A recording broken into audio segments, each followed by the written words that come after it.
Thank you guys for joining for another episode of Gal Yefet podcast. Today I have Maddie with me, and the reason she's on the podcast is that because I saw great content from her on social media, and I felt like something is missing there. A podcast will be really, really nice to know a little bit more about behind the scene, not in a short form of content, something maybe more personal to get to know the individual behind the brand. So maybe before we start, can you share with the audience a little bit of what's happening in your world, what you're running right now? Absolutely. Thank you so much for having me. So I'm Maddie Mackey. I am the founder and owner of Media on the Rise and co-founder of Media on the Rise Publishing. So you found me from my content with my online platform. I do a lot of social media influencing, but at the end of the day, I help business owners with their marketing, with their sales, and with their strategy. And it is just a blessing to help all types of business owners of all sizes, from startups to multi-million-dollar revenue and everything in between. So I'm just really grateful to be able to use my skills and everything that I've developed since I have been in the professional world and be able to help other business owners. Very cool. Thank you for a short introduction to what you do.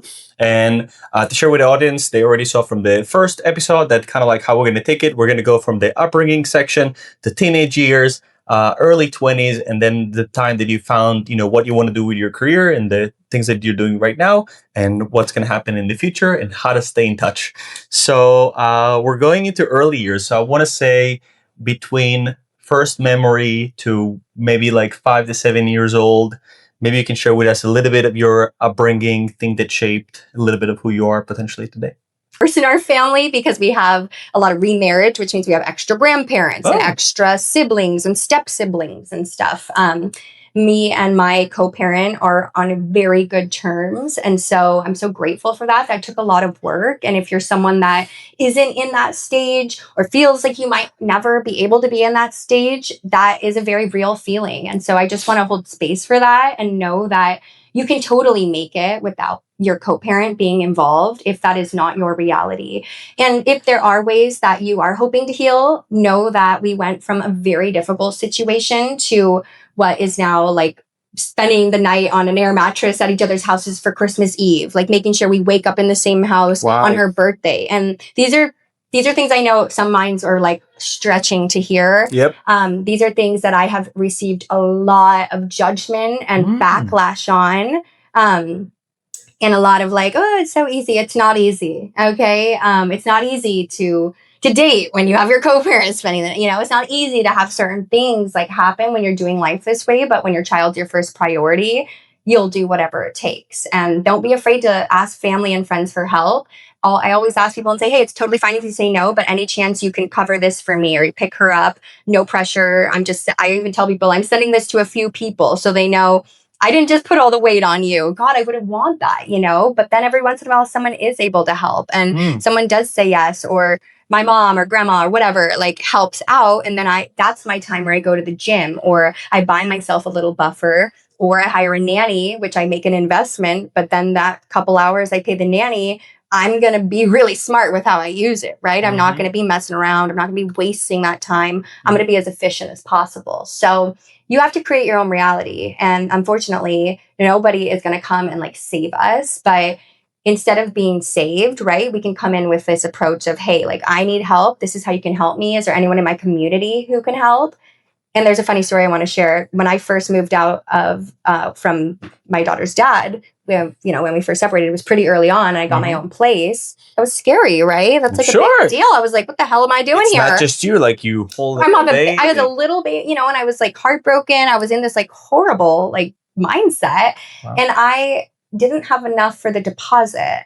And my parents had already helped me like so much. And I was like, oh God, and I wanted to do something on my own because I'm like leaving this guy. I'm like, oh my God, this is already humiliating. I posted on Instagram and I don't have that much. So I really try to spend a lot of time with my daughter over there because of my positive influence. When I was 5, my daughter's 6. So we go there several times a year now. Okay. That's so nice. Yeah. Maybe the next podcast we record is going to happen in Nicaragua. I hope so. Like yeah, let's do it. That's cool. So it's really nice that you have like this upbringing, and then as much as this podcast is about like lifestyle and fitness and joy and all the good stuff. I'm curious if you had any memorable fun experiences, being physical, maybe elementary school or even getting into middle school in general. Maybe some classes you took, dancing, something. Yeah. I mean, I tried it all. My parents were very adamant on me being in some sort of extracurricular all the time, especially because they worked. They wanted me to be like involved in the community and whatnot. Mm-hmm. So I did everything from softball, volleyball. I hated volleyball. This part of my arm does not want to get slapped on. It hurts so bad. I can imagine. Yeah. I tried basketball. Wasn't good at that either. Softball. By the last game, I almost hit the ball, or I hit the ball for the first time, and everyone was so excited that I actually hit it that I didn't even run. Oh, shit. So I ruined it. I know. So that wasn't the one for me. It wasn't until I found gymnastics, and then got really into gymnastics. I like the independent and team side of it. What age?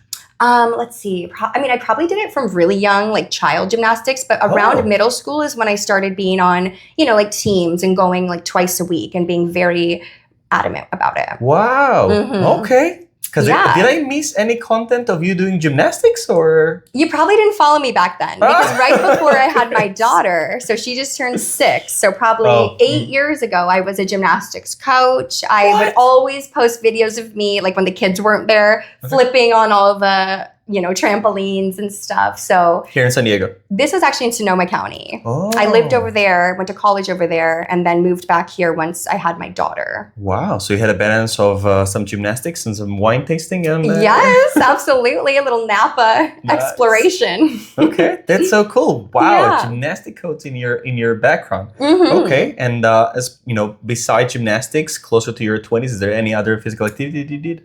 Yeah, I always share the story of how I got into yoga, and that was my big thing. Obviously, the gymnastics would be the gateway drug to yoga in a way, as you kind of look as an adult, am I going to be someone who's going to go play volleyball, basketball as an adult, or yoga girl? And it really felt for me to be a yoga girl. Okay. I was going through a lot of healing at that period of my life. I'd say the teen years, 14, that period.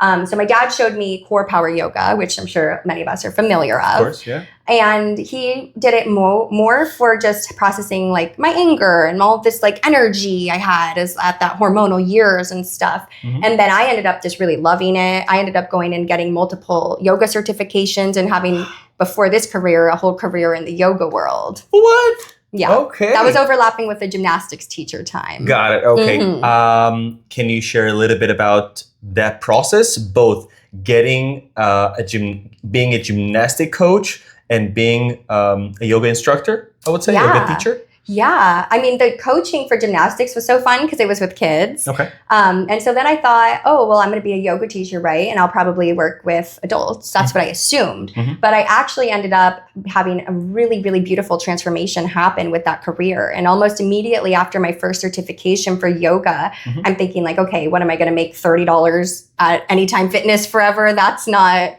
going to pay the bills. Right. So I'm looking, how can I make this something where I'm not robbing people, because it's such a mindful career. I was I don't want to be upcharging stuff. I want to be providing value though, but I still want to be accessible. Mm-hmm. So then I found this rehab center for boys ages 12 to 17. This was up in the Bay Area in Sonoma County. They took a huge risk on me. They wanted a fitness instructor. They wanted a male fitness instructor.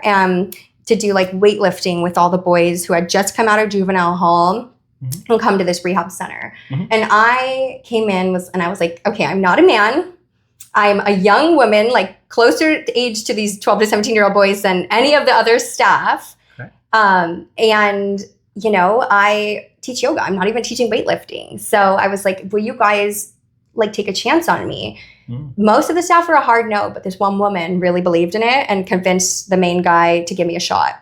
I was there for almost 4 years, every single week, multiple times a week. It was an incredibly well-paying job, and it was incredibly fulfilling, which is not every job in the world. You get to have both of those things and feel really compensated for your time, but know that it's not hurting anyone. It's because it was all government funded. So the money, it was felt like clean money. I wasn't taking it from families that needed to put food on the table and whatnot. Yeah. So this was a wonderful experience. I worked with those boys it was unique. Like they looked at me as a friend. I was the only person in that rehab center that treated them like a friend. Nice. And I had also in my ages, 12 to 17 or whatever my age period was, had gone through a lot of very similar things that they had gone through as far as just mental health struggles, experimenting with partying in high school and stuff. And then becoming to that age where you're like, whoa, like, did I F my whole life up? And like, can I be a better person? So it was really amazing because I was able to give those boys a lot of the humanness and love they needed. In really safe ways. And then we weren't doing fitness. We were doing yoga. We were doing sound bowl. We were low-key exploring Buddhist philosophies, although I wasn't allowed to bring religion into it, but we were talking about meditation and things that they could maybe go look up on their own and just planting seeds in their minds. Wow. And I think a lot of those boys took some of that stuff home with them because they told me there was nowhere safe for them to cry. Even in this rehab center, there was nowhere safe for them to cry. I'm like, well, what the F are we doing wrong here? If these boys end up in a rehab center, they can't even feel safe here. Like we've screwed up as a society. Right. So it was beautiful because I feel like I got to influence at least that small establishment in a big way. Yeah. Sometimes we don't know, sometimes you can influence just like 1 or 3 individuals and then they share with you a picture or something later on. And like, it sounds like almost like somehow maybe like, another force above us or something like that. Just like, I think she's ready. Let's place her here when it makes sense to, That's to my whole life. So, just no like, way. The God or the force just flicking me to the next season of life. That's cool. And I'm just like, whoa, okay, let's go. Nice. Yeah. I mean, you have the personality, you're outgoing, you had some experience in things that you lesson learned maybe earlier than other people. So you're able to quickly go back and teach it to, other individuals. And that's really, really cool. This is something that I think in general, the audience never knew about you before, or at least people that are maybe following you today, and they'll know about what you do, content, social media, all the stuff, and the publishing, but maybe not so much of like where you came from till today. So when was that the physical fitness career ended, or it's still happening in a little bit somewhere? So that business is no longer established. What ended up happening is after working at the rehab center, I just saw like, wow, people are not handling like other humans very well. No matter what industry, whether you're at a Starbucks getting a coffee or at a rehab center, I'm like, humans aren't humaning very well. What year? This was still when I was at the rehab center, realizing like the boys had not a safe place to cry. All this money is going into the rehab center and nobody's rehabilitating. I was kind of like, something's wrong here. I also had a few experiences with chiropractors that were great, and they were male. And I, as a woman, just, take precaution, especially when you're like face down on a table, where I had some experiences where nothing really bad happened, thank God, but I know it has to other people. No way. And I just know people can get really uncomfortable when you're laying down and someone touches you in the back area and you're not ready or they didn't warn you. So then I'm realizing like, wow, people are having like micro traumas happening all the time on things that we could easily just do a little bit more communication and 100%. Be better as a society. So I started leading a trauma-informed training. So I got certified in trauma-informed care, certified in trauma-informed wellness, and then created my own training. Wow. So this training, I started leading all these people who were massage, chiropractor, wellness instructors, even in yoga teaching classes, and I'm sure in fitness, they teach you like when you're going to adjust someone, always ask first, right? Yeah, like, of course. Some people aren't putting that practice into place. Right, and also people are like, they're still human, right? So we're not like, ChatGPT, go with specific structure, always remember, people have whatever in their mind. And we don't know what they've been through. And also, I'm just really ticklish. So even if you haven't been through something, it's uncomfortable. I don't ever want to feel tickled if I don't know what. I don't even want to be tickled if I know I'm going to be tickled, Yeah, so that's the thing I noticed. So that's just like one tiny moment in time that created this next chapter to like kind of like the blip, So I led this training.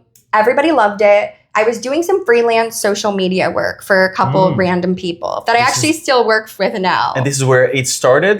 This would be probably like right around like college graduation into those next couple of years before I had my daughter. So I'm, experimenting in college. I was freelancing, writing some newsletters, like making $20 an hour, just kind of like getting by, doing random work for people. Then everyone who had took my trauma-informed training was like, oh, well, how get a website? How did you automate this training? How did you get all these newsletters automated? How did you build all the posts I was posting about the training to get people to sign up? And then everybody wanted my marketing services because they had now established this certification in their business with my training, and they wanted to take that and like level up. So then I'm doing that for everybody. Then I'm like, wait a minute.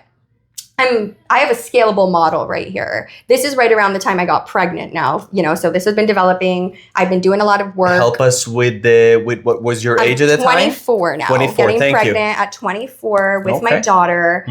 And that's when I'm like, okay, like I have both businesses. The other one was freelancey still, the marketing agency. But I'm like, one of them needs to scale immediately. I wasn't comfortable scaling a mental health business, especially with needing it to be quicker. That's involving people's minds and health and stuff. It's a little bit too much liability to rush. The marketing agency, on the other hand, it was not rocket science for me to be like, you get posts out, you do emails, you charge a retainer, and you do the amount of work and you get it done. And they pay a subscription each month. It's pretty simple. You hire people who are already experts in each thing. You have a team built. That was done. So we scaled that immediately. My right-hand woman, Christina, was a huge asset. She's still with us during that time because obviously I was raising a new baby by that point, building a new company. It was COVID started 30 days after I had my daughter. So thank God it wasn't before. But that was just, we all entered this like unknown during that time. And I was already in my own unknown of new motherhood and moving into single motherhood as well.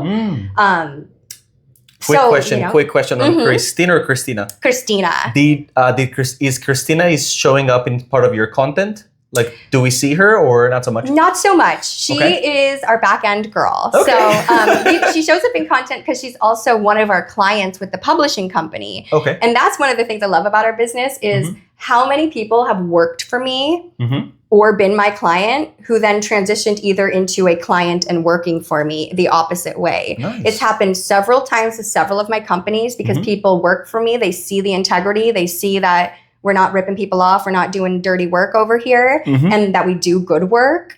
And then they end up working with us through another entity, which is, I just think it's fun. Of course. It's a little weird because we're all like sister wives energy. We're like, which one? Okay, you're paying this one pays you, because we all do it by the books. But like, it's funny because it's all I own most of them. So how many men's are part of this whole like group and everything? We do have we have male teams. Okay, sounds good. Male team, male clients. I was just joking. I'm just more saying it's funny because it was a very like homogenized thing at the end of the day, but it's just because we work well together. That's so nice. Yeah. It's amazing. What, like so many things that I, obviously didn't know, and I'm sure like the audience didn't know about, like upbringing, different types of physicality, like gymnastic coach and yoga instructor and the individuals in the teenage years, and later like seeing the gaps. I'm very much with you on that when it comes to, adjusting and, moving different ways. And I experienced some classes when I lived in New York. There's like a nice yoga class everyone are together, and the instructor actually gave cards in the beginning of the class. One side is green, one side is red.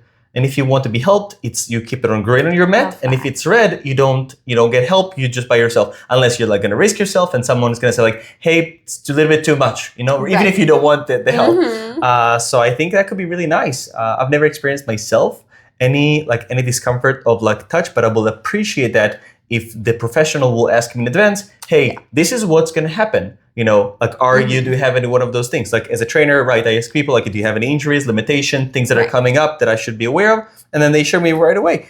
And the same thing, I guess, will be like, if someone is ticklish or in other situations. And it could be, that's the thing, you just don't know. It could be someone's just ticklish and they're just having a ticklish day. Or it could be someone has experienced like a big T trauma, and we want to be like very like mindful of that. And obviously that's not necessarily someone's going to like raise their hand and be like, I've experienced a big T trauma, don't touch me. So just having, like I always, when I would guide people into their child's pose very early in the session, then I also don't want people to feel like other people are watching or judging them. So you do child's pose, and I say, please, everyone, raise your hand now if you'd like me to respect your space in this class. And I won't put essential, because I used to spray essential oils or put them on your wrist during the end of the class. I won't adjust you. I won't do any oils. Because some people also have like an allergy to a certain oil or they're very sensitive. So you don't want to be spraying people that don't want to be sprayed. I do not want to be sprayed.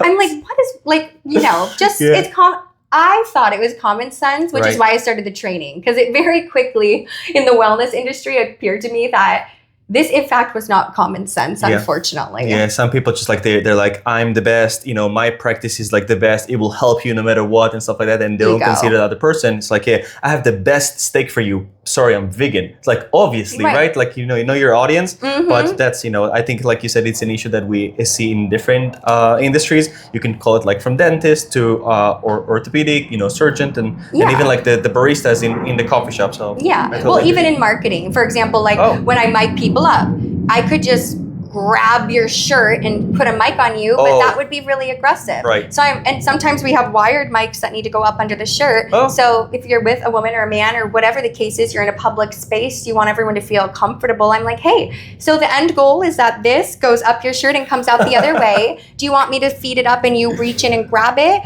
Is it okay if I grab your collar right here and pinch this little mic on quickly? It'll take 1 second. I tell them exactly what's going to happen. And the level, and it doesn't matter what you're putting a mic on, getting some water, like you just let people feel comfortable and then people feel more comfortable, more able to be their authentic self. The more you just allow them to be and create the space for that. And it's not that hard and life is so much easier when we don't have to be faking it all the time. I just had a request actually to do a video on how to deal with working with people you don't like, especially for people. I mean, luxury for me owning my business, you too, like we get to choose a little bit, not necessarily maybe an early business, but there is a point where you have more choice. But yeah, when you work in an office with hundreds of people, a corporate business, you're going to have a tiff with someone or they're going to do something that offends you or hurts you and you have a mutual friend something happens with or something. Lord knows I could teach on that, but I don't want to be in that circumstance. Yeah, I totally hear you. And now we're talking to late 20s. The business is running, things are going. It was always together, the publishing and the marketing agency together? Not together. So they're two separate companies. The marketing agency came about during the pandemic when I had switched over everything and we incorporated as an LLC, then to an S Corp and established that business. Then one of my clients wrote a book. So I ran her whole marketing campaign.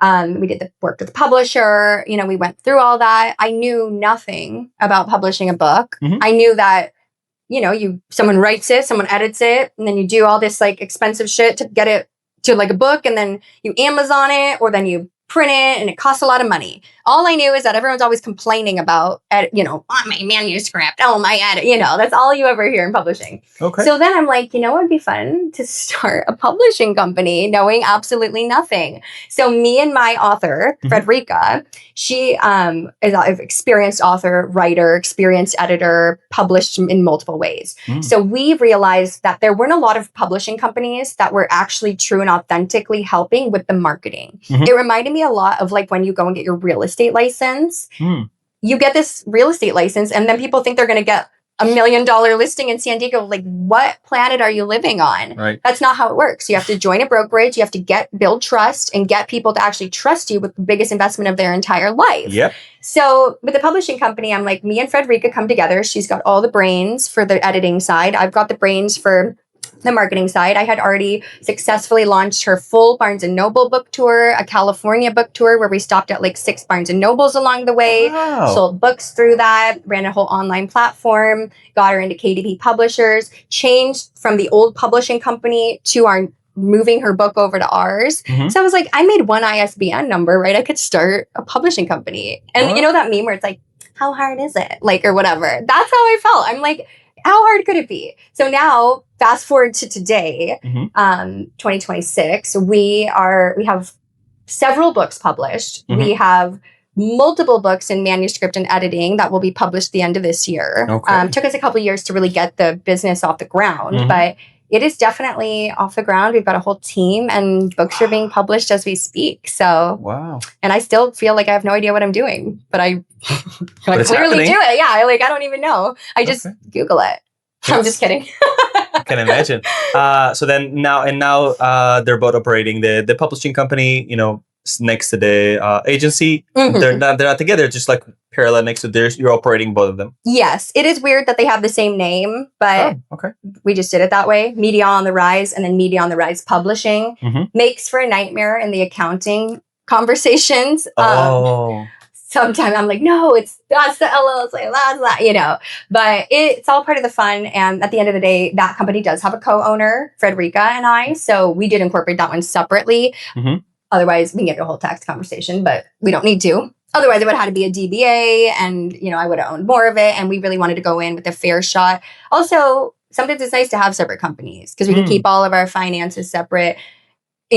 Everything is separate. And then that gives me the opportunity to then have a better situation where my agency, like two of the people who work for the marketing agency are publishing books under the publishing company right now.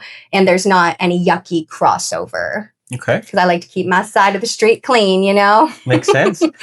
So then how's the current life is operating? Single mom, two businesses, living in San Diego.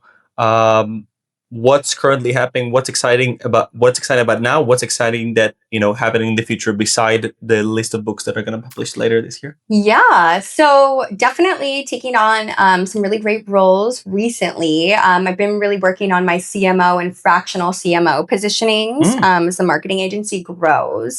So that's really exciting. We have one of our businesses is a startup app in Los Angeles. We've been working on. It's a food delivery service similar to what you would know as DoorDash or Uber Eats. It's called Famished, and it's really cool because it's all about the people. It's all about the restaurant owners, the small businesses, and we do zero commission delivery. So we're not taking that huge percentage that the other big guys are taking. Okay.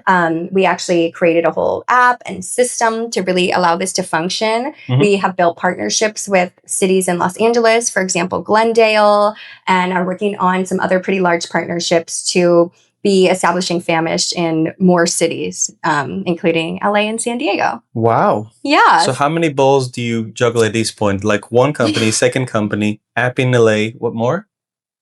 CMO stuff? In my spare time, I do have a very small company. I only have like 3 clients in it. I cannot do that much more. But it's nice because some of my clients are up in the Bay Area, and I have some marketing agency clients up in the Bay Area. So it's a nice little opportunity to go up there a few times a year. But I have a cleaning business. So home organization and home cleaning. Now, it's pretty high-end services. Okay.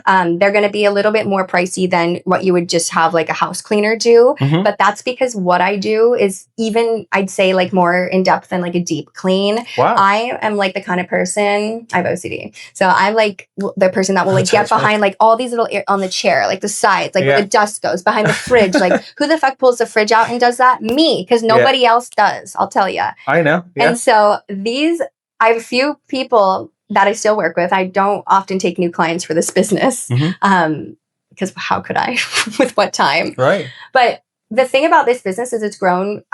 There's no page for it. There's no website. There's no marketing for it. It has been a word of mouth. I've done it since college. I did it more full-time in college as like a side gig, and nannying and all that kind of stuff. Wow. Okay. However you could make money in college. So many roles, like, like nanny. What was that thing? Like you said, like in college, it was like freelancing.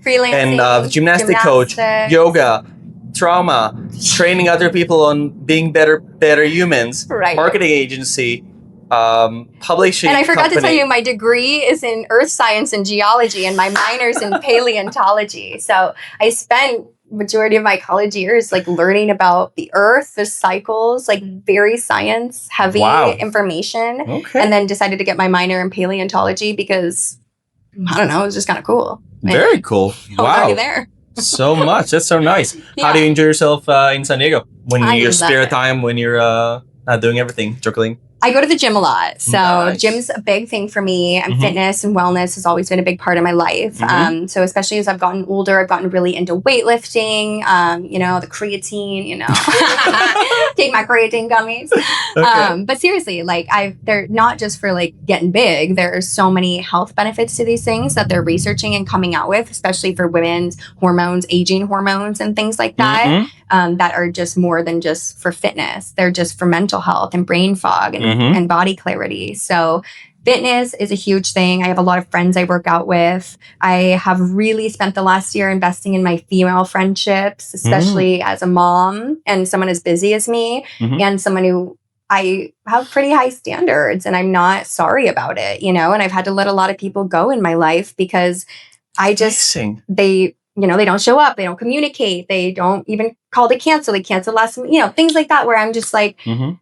I get it, shit happens, but I am very much in an integrity kind of person, and I realized it's kind of like lonely at the top energy, because not Oh, a yeah. lot of people, like we talked about even the dating stuff, like Mhm. there's just not a lot of people that are like willing to be self-aware Mhm.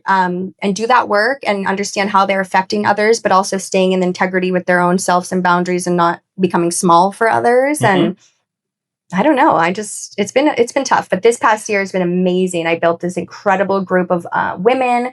There's probably like 6 or 10 of us that kind of interchange depending on who's available. Mhm. But we have been consistent. We've hosted events together. We've brought people Nice. together. We've built business together, Mhm. and that's exactly what I want. Like type of females that want to get down in the computer and get dirty with the work, but then also like, we can get to the club and dance or have a hotel girls night, and find that balance, because it's not just about one or the other. So nice. I want to quick ask about the lifting. So how heavy are you lifting? I am not lifting heavy by any means. Like I'm probably, like my leg workouts, I'm doing like 40 pounds, like just very much therapeutic workouts. Mhm. And then for my arms, the highest I go is like 30 or 35 or 40. Okay, But I'm pretty strong. I'm Yeah. not gonna lie. But I've had to really understand my body. Like being a gymnast, I can't do what I used to be able to do. It's been very humbling, especially for someone like me and you who worked in fitness and did that. When you see your body aging and changing, especially after having a kid too, that does like a number on the body. It was scary to be like, wow, I can't just do a back bend or I will end up in the hospital, Wow. And I used to be able to do it on a beam. Wow, accurate, like right, accurately. But now I wouldn't even dare to try. I'd be on muscle relaxers for a week. Wow, yeah, I can imagine. So it sounds like there's like ways for let's say I'm trying to create like a softly a profile of like single mom business owner in San Diego. There's way to have fun, there's ways to engage, there's ways to still do something instead of like saying like maybe I'm not gonna go to the gym, maybe I'm not gonna make new friends, all of that. And like you said, there's like a struggle, because even when you try and you test for new friends, some of them are gonna fall short, and then they're not staying. Yeah. Which is normal. Most circles, like it's nature that some will fall and some will stay, and this is the core group that you have right now. Would you have any great advice for other single women or other moms out there trying to make it better for themselves physically, or what's the other word that I can use beside physically, like on a more community based, I guess, like well-being overall? Yeah, I mean, the first thing that just comes up is how important it is to know how to ask for help. And that also comes back to self-awareness and being comfortable being vulnerable, because it is vulnerable asking for help. But it's even more vulnerable when people find you like dying out on the floor because you didn't ask for help, So for me, I'm very grateful. I have a wonderful family, and in a weird way, grateful that we have a decent amount of divorce in our family, because we have a lot of remarriage, which means we have extra grandparents and extra siblings and step siblings and stuff. Me and my co-parent are on very good terms. And so I'm so grateful for that. That took a lot of work. And if you're someone that isn't in that stage or feels like you might never be able to be in that stage, that is a very real feeling. And so I just want to hold space for that and know that you can totally make it without your co-parent being involved if that is not your reality. And if there are ways that you are hoping to heal, know that we went from a very difficult situation to what is now like spending the night on an air mattress at each other's houses for Christmas Eve, like making sure we wake up in the same house Wow. on her birthday. And these are these are things I know some minds are like stretching to hear. Yep. These are things that I have received a lot of judgment and backlash on. And a lot of like, oh, it's so easy. It's not easy. Okay. It's not easy to date when you have your co-parents spending it. It's not easy to have certain things like happen when you're doing life this way, but when your child's your first priority, you'll do whatever it takes. And don't be afraid to ask family and friends for help. I always ask people and say, hey, it's totally fine if you say no, but any chance you can cover this for me or you pick her up, no pressure. I even tell people I'm sending this to a few people so they know I didn't just put all the weight on you. God, I wouldn't want that, But then every once in a while, someone is able to help and someone does say yes, or my mom or grandma or whatever, like helps out. And then that's my time where I go to the gym or I buy myself a little buffer or I hire a nanny, which I make an investment. But then that couple hours I pay the nanny, I'm going to be really smart with how I use it, right? I'm not going to be messing around. I'm not going to be wasting that time. I'm going to be as efficient as possible. So you have to create your own reality. And unfortunately, nobody is going to come and like save us. But instead of being saved, right, we can come in with this approach of, hey, like I need help. This is how you can help me. Is there anyone in my community who can help? And there's a funny story I want to share. When I first moved out of from my daughter's dad, when we first separated, it was pretty early on. And I got my own place. That was scary, right? That's like a big deal. I was like, what the hell am I doing here? It's not just you, like you hold I was a little baby, and I was like heartbroken. I was in this like horrible like mindset. Wow. And I didn't have enough for the deposit. And my parents had already helped me like so much. And I was like, oh God, and I wanted to do something on my own because I'm like leaving this guy. I'm like, oh my God, this is already humiliating. I posted on Instagram and I don't have that many followers, I don't have like 10,000 followers or anything like that. Okay. I had a few thousand probably at the time. And I said, hey, you guys, I'm moving into this place. I have this much left of the deposit that I need. If I can get it by end of day, whatever, like then I can move in and the landlord is working with me.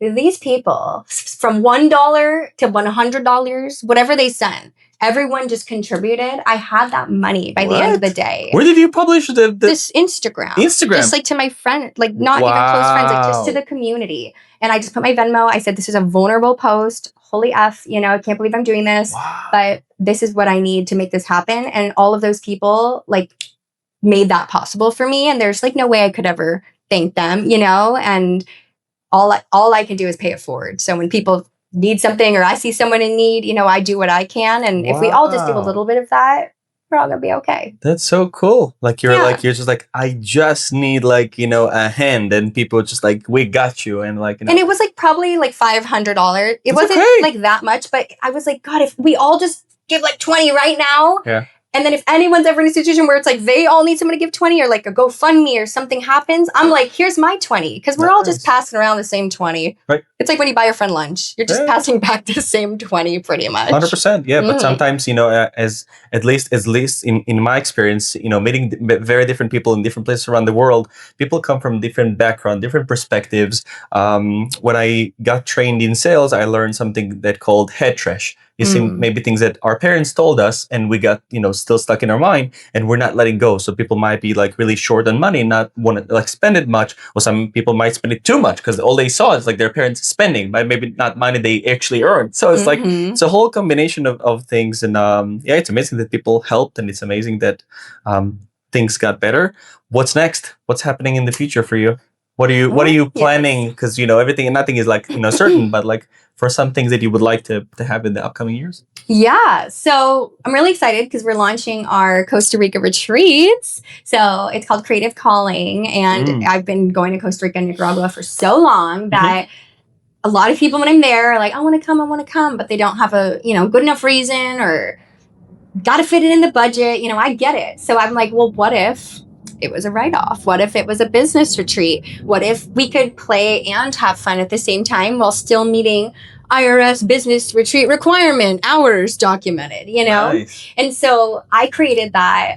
It's happening. The first one's in May, but we'll be having several May 2026. Okay. We'll be having several more though. And it's an opportunity for you to come and experience the culture, learn something new, practice your Spanish, jump in the hot springs and create content, write copy, and be in active working sessions in between all the fun. There's plenty of downtime. which is really nice. And I've even created an opportunity where people can bring their partners or a friend with them that might not want to participate. Because then if the retreat's 3 days, you can spend the next couple days and make a little trip out of it or come early and do a little trip. So Very cool. I've made it super inclusive. And again, you guys have seen, if you've seen my content, you've seen how much fun I have there. And I just couldn't imagine how great it would be if we were all there together. Of course. Yeah. We might need like another episode for all the things that you majored and, minor and things like that. But how can people find you beside, obviously I'm going to attach all the links in the bio for your social media, everything else. Anything else that has happened here in San Diego where people can meet you in person beside working with you?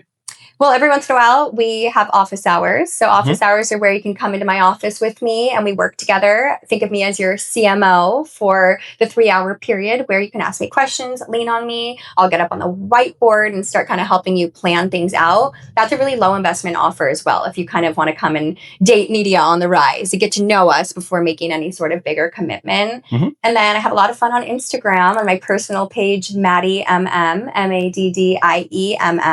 And then my business page is Media on the Rise and Media on the Rise Publishing. Nice. That's amazing. I think it was such a nice episode, like including everything. Do you feel like we missed anything? I feel like we got into so many corners of my life, we just need like to pour all the resin in to stick it all together.